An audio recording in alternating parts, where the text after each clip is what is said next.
There's lots to look forward to tomorrow for the rest of this match.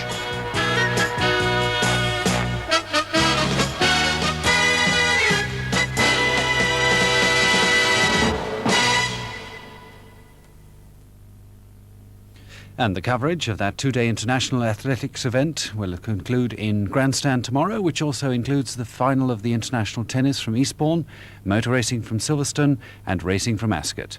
Grandstand begins at 1 o'clock tomorrow. In 2 minutes, we set out to roam the galaxy in our late film, Dark Star. First on BBC1, the news headlines with Michael Burke. There's been a disturbing new move by Argentina tonight over the Falklands. The junta has sent a message to the United Nations calling on them to intervene to achieve a total end to hostilities. And they said this could only be achieved when Britain lifted its naval and air blockade, ended its sanctions and withdrew its troops from the islands. In London, the Foreign Office said that they'd heard nothing official yet from either the UN or Argentina. In Argentina, the power struggle following the defeat in the Falklands appears to be getting more and more confused. General Alfredo Saint-Jean, the Interior Minister, has now said he doesn't want to be caretaker president. So although General Galtieri has been replaced as commander of the army, he is still, for the time being at least, president.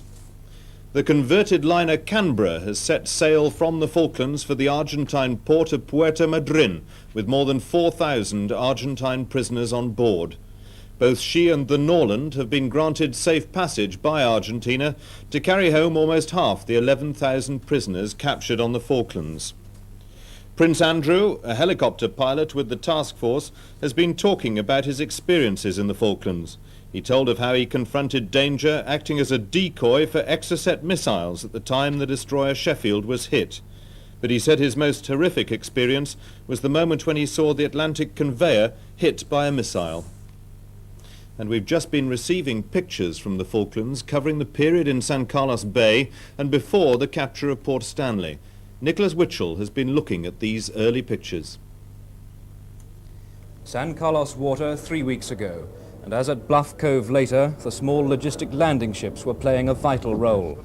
This is RFA Sir Lancelot. She was struck by a bomb which tore this long gash in the ship's side.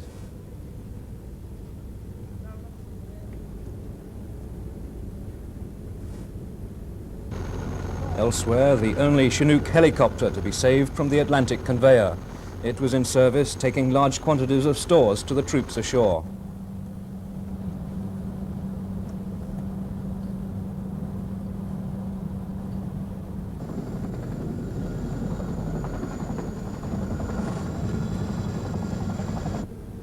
Apart from the frigates Ardent and Antelope, which were sunk during the San Carlos landing, the Leander-class frigate HMS Argonaut was seriously damaged. She's shown here on fire as engineers worked to try to remove an unexploded bomb. Men and equipment were ferried from other ships across to HMS Argonaut to assist, and eventually the fire was put out, but HMS Argonaut had to withdraw from service with the task force. She's now believed to be on her way back to Britain. After the film on BBC1, we'll be back with a longer report from Brian Hanrahan. And now, a look at the weather. Well, tomorrow, southern England and South Wales will have some showers, but also sunny periods, and many of the showers will die away later. However, a broad band of cloudier weather with outbreaks of rain will still affect many central areas of Britain. Once more, though, much of Scotland will stay dry with some sunshine in the west, but quite dull again in eastern Scotland. Temperatures similar to today's. That's up to 19 degrees centigrade, 66 degrees Fahrenheit. And that's the weather for tomorrow. Programmes for Saturday evening on BBC1. At 6:15, Mike Reed poses some more pop questions in Pop Quiz. Then at 6:45, Jerry Lewis and Stella Stevens find some special chemistry between them in The Nutty Professor. Well, just don't do something, sit there.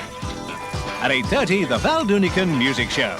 And my guests will be guitarist John Williams, Shari Lewis with a lamb chop, and singer Randy Edelman. I do hope you'll join me. After the news and sport, not the 9 o'clock news and not the World Cup.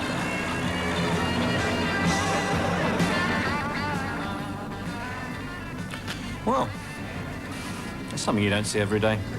At 10:05, you do see the World Cup report. David Coleman and Jimmy Hill introduce highlights from some of tomorrow's top matches. At 10:45, there's a chance to see more John Williams when Sky play a little night music.